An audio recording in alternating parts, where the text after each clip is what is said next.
YouTube a changé. Entre maintenant et son commencement, le site a évolué, certains créateurs sont devenus extrêmement célèbres, il y a eu différentes modes de vidéos, et ce serait mentir que de dire que le média n'a pas évolué. Ça fait longtemps que je suis sur YouTube, et sans pour autant être un vieux con, ma façon de consommer le média a évolué, comme pour la plupart d'entre vous. Alors je vous propose de voir en quoi YouTube a évolué, ce ne sera sûrement pas exhaustif, et ça se base pour la plupart sur ce que j'ai vu au fil des années, donc pardonnez-moi si j'oublie certains détails. Déjà, via la monétisation, parce que l'arrivée de possibilités de se faire de l'argent sur internet n'a pas forcément ramené que des gens qui voulaient pouvoir vivre de leur passion. Aussi, le fait que les audiences de YouTube montent de plus en plus, au point que maintenant, atteindre 100 000 abonnés n'est pas si impressionnant que ça, alors qu'au début c'était quasiment impensable. Il y a aussi le fait que le matériel pro coûte de moins en moins cher, ce qui fait que de plus en plus de personnes ont voulu tenter l'expérience. Mais même intérieurement à YouTube, au niveau de la création, de la façon dont le spectateur choisit le contenu à regarder et dans la façon qu'a le vidéaste pour être regardé, il y a eu pas mal de changements.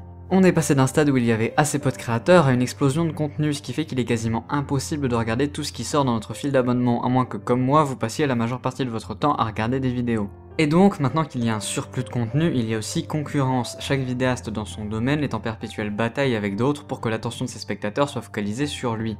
Il suffit de voir actuellement dans le monde du gaming ou du podcast, c'est une bataille ouverte basée sur le qui a commencé en premier, surtout dans l'univers du gaming où c'est directement ton nombre de vues qui est basé sur le jour de sortie de ta vidéo par rapport à d'autres. Sans compter les nombreuses personnes qui parlent de plagiat et honte dès que deux vidéos sur un sujet vaguement proche sortent. Et bien évidemment, il y a les modes, que ce soit le clash, les tops, les vidéos culturelles, le podcast, YouTube passe sans arrêt par des modes et ces modes c'est un peu vous qui les choisissez, volontairement ou pas. Volontairement ou pas, tout simplement à cause des bad buzz, il suffit de voir le nombre de chaînes qui sont montées via des vidéos de clash ou de pseudo-critiques d'autres youtubeurs, autant utiliser les mots qu'ils emploient. Mais je ne vais pas continuer à parler de la critique YouTube car une vidéo dessus est déjà prévue. Les tops subissent aussi un peu cet effet parce que maintenant la plupart des gens perçoivent les tops comme quelque chose de foncièrement mauvais avec une compilation de fun facts alors qu'un top très bien travaillé avec de la recherche peut vous apprendre des choses. Bien évidemment, toutes les modes ne sont pas négatives, il suffit de voir la mode des vidéos culturelles, ça a permis à pas mal de gens de se lancer dans un domaine qui, quelques années auparavant, n'aurait sans doute rien donné, et même à des collectifs comme la Vidéothèque d'Alexandrie ou encore String Theory qui est une chaîne collaborative assez récente qui parle de science. YouTube évolue de jour en jour, de seconde en seconde, il y a de nouveaux créateurs et de nouvelles vidéos tous les jours, donc dire que YouTube n'a pas changé est faux.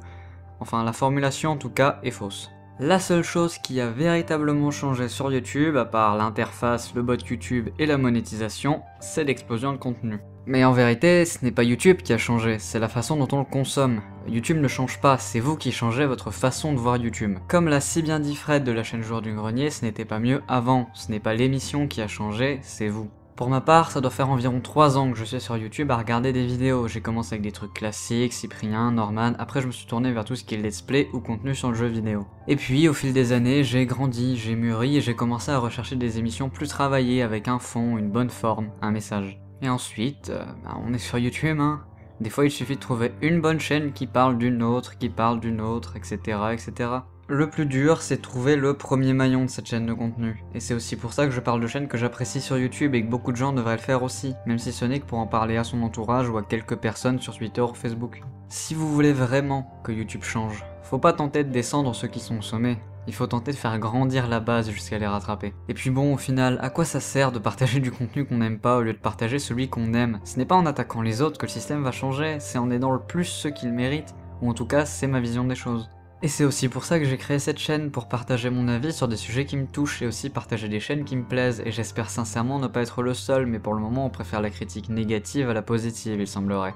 Et comme je n'entre pas dans le schéma classique, c'est plus dur de se faire une place. Mais bon, je suis fier en grande partie de ce que je produis et c'est le principal. Tout ce que j'espère c'est que d'autres feront comme moi parce que je ne suis sûrement pas le seul à vouloir parler de gens qui créent du bon contenu sur YouTube. Comme d'habitude, n'hésitez pas à liker et à commenter la vidéo s'il vous a plu, abonnez-vous si vous aimez mon travail et voulez me soutenir, pour le reste il y a le lien du Twitter et du Facebook dans la description.